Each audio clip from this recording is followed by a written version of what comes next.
जीवन में कितना भी दुख आ जाए, सावन माह में शंकर की भक्ति बिना कुछ नहीं मिल सकता। आप रोग अधिक है, आप शिव जी पर बेलपत्र, किसी ने पूछा गुरुजी बेलपत्र तो हम इतनी बार इसको 1 महीने तक 2 महीने तक उठाकर चढ़ाकर धोकर फिर चढ़ा सकते हैं, क्या शमी का पत्र धोकर वापिस चढ़ाया जा सकता है? नहीं। दुर्वा क्या धोकर वापिस चढ़ाई जा सकती है? नहीं।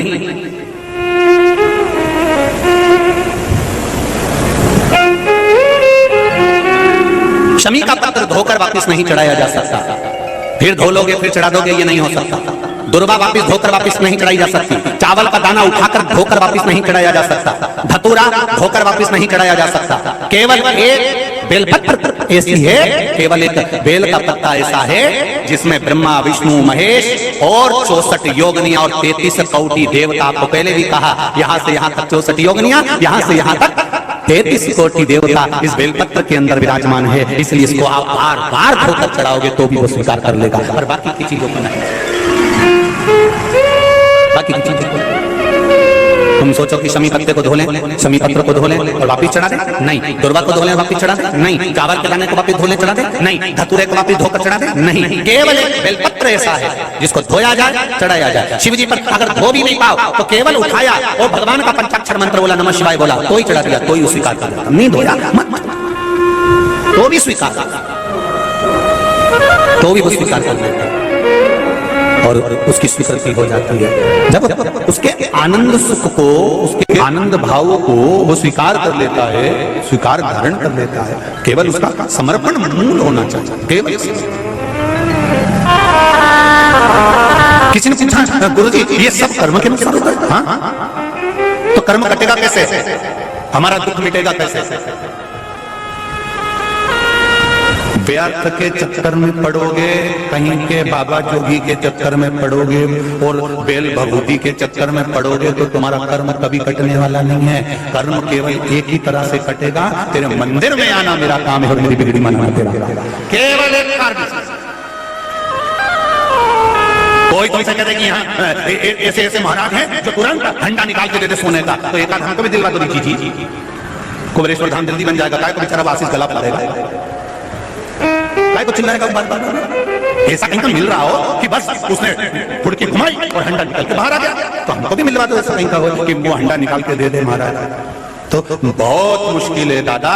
ये कर्म जो भाग्य पर लिखा हुआ है, जो दुख तुम्हारी किस्मत में लिखा हुआ है, कोई नहीं काट सकता। अगर काटेगा तुम्हारे कर्म के लेख को अगर कोई मिटा सकता है तो वो काल अधिपति महाकाल मेरा विश्वनाथ मिटा सकता है, बाकी का कोई।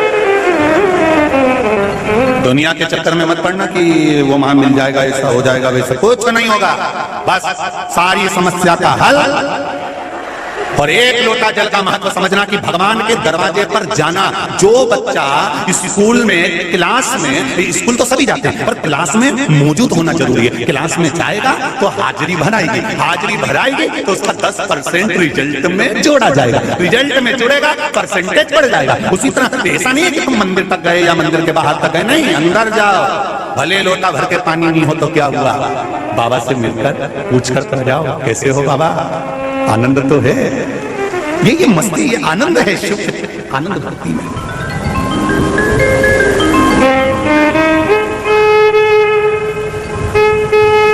कितने आप लोग दर्शन करें, विश्वनाथ कौन कौन गया है? हाथ उठाओ जरा, सब गए दर्शन करने के लिए।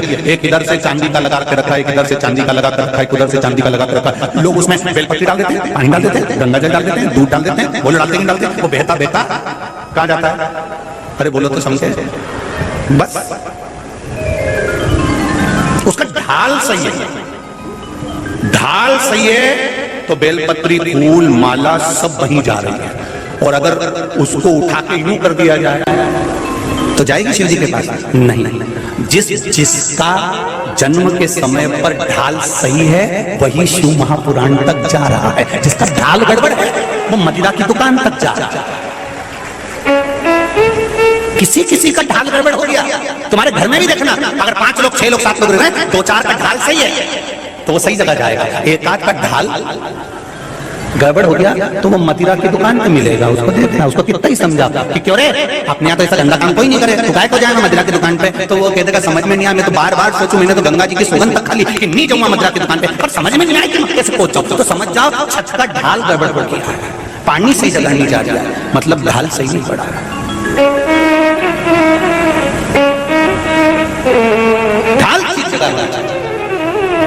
किसी ने बेलपत्री चढ़ाई, किसी ने पानी चढ़ाया, किसी ने फूल चढ़ाया, किसी ने सामग्री चढ़ाई, वो बेते बेते सब बाबा के पास चले गया। उसी तरह अपना ढाल ठीक रखना तो शंकर के करीब में शिव जी के पास में पहुंच जाओगे। और वो ढाल है देव शिव महापुराण का ढाल, जो शिव महापुराण की कथा में आकर एक बार बैठ गया, ढाल सही जगह पर पहुंच गया तो शंकर तक वो पहुंच गया। ये निश्चित पहुंच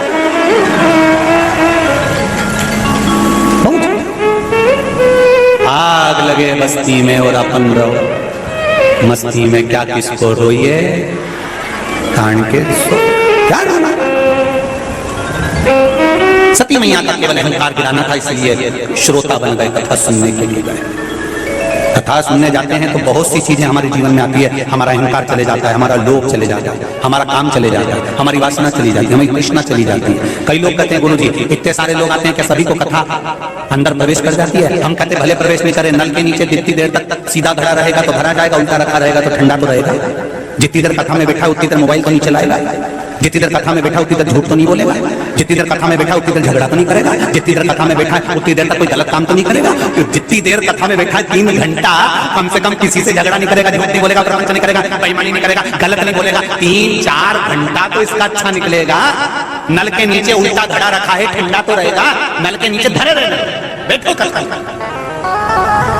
फिर भीड़ इकट्ठी करने से कौन सा मतलब है? अरे उनके आने से थोड़ी शरणागति का भाव तो जागेगा, भाव तो प्रकट होगा।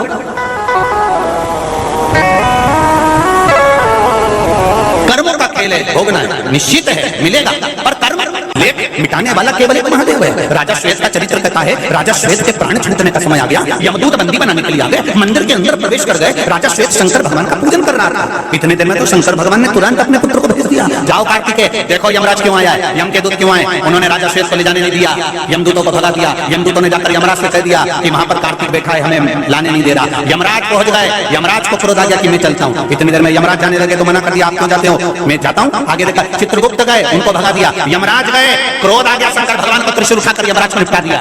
यमराज मर गए। यमराज की पुत्री मृत्यु देवी को क्रोध आ गया। मृत्यु देवी ने देखा कि पिता चले गए, मृत्यु देवी टूटमान हो गई। जैसे ही मृत्यु देवी टूटमान हुई तो शंकर भगवान ने मृत्यु को भी मार दिया। उसका नाम मृत्युंजय है, जो मृत्यु को भी मार देता है, यमराज को भी मार देता है। सूर्य नारायण भगवान आ गए, रोने लगे, मेरा बेटा, मेरा पुत्र यमराज मर गया, मेरी बेटी, मेरी पोती, मेरी नातन चली गई। ये क्यों? मेरे बेटे ने क्या गलत किया था? देवताओं का तो काम किया था, जिसका अंतिम समय आएगा तो यमराज को उठाकर ले जाएगा। इसमें गलत क्या था? क्या गलत किया? शंकर भगवान से पूछा भगवान विष्णु ने, आपने क्यों इसको मार दिया? शंकर भगवान ने कहा, मेरे मंदिर में लेने कैसे आ गया, पहले तो पूछो।